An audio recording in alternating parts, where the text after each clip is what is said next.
সোমবার মকর সংক্রান্তি উপলক্ষে গ্রামগঞ্জের অন্তরে অন্তরে দুধ ক্ষীর গুড় নারকেলের গন্ধে মম করছে।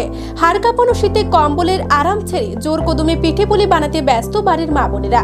মূলত নতুন ফসলের উৎসব বলে এই দিনটিকে পৌষ পার্বণ হিসেবে উদযাপন করেন বাঙালিরা। এই সময় ঘরে ঘরে নতুন ফসল ওঠে, কৃষক নতুন ধান ঘরে তোলে আনন্দের অভিব্যক্তি ব্যক্ত করতে সেই নতুন ফসল দিয়ে তৈরি করেন এই বিশেষ মিষ্টান্ন।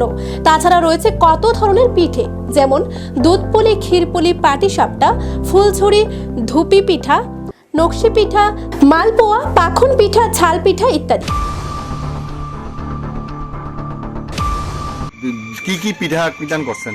ওই তো তেলের পিঠা বানাইছি, এটা আমরা ফুটকা পিঠা কই। হ্যাঁ, এরপর পোলা পিঠা বানাইছি শুধু গুড়ি আর নারকেল দিয়া।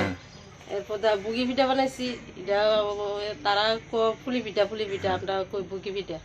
বুগি পিঠা বানাইছি, পাটিসাপটা বানাইছি।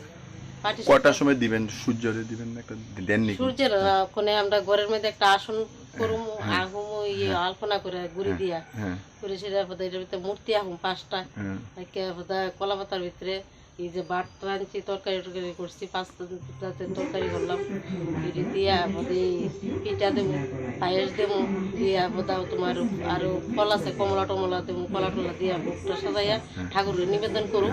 এরপর আমরা নিজেরা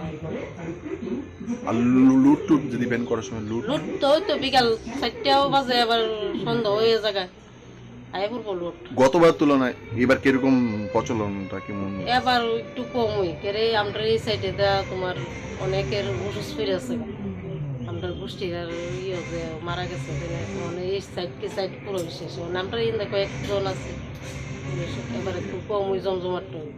কি নাম আপনার? আমার নাম কল্পনা সরকার।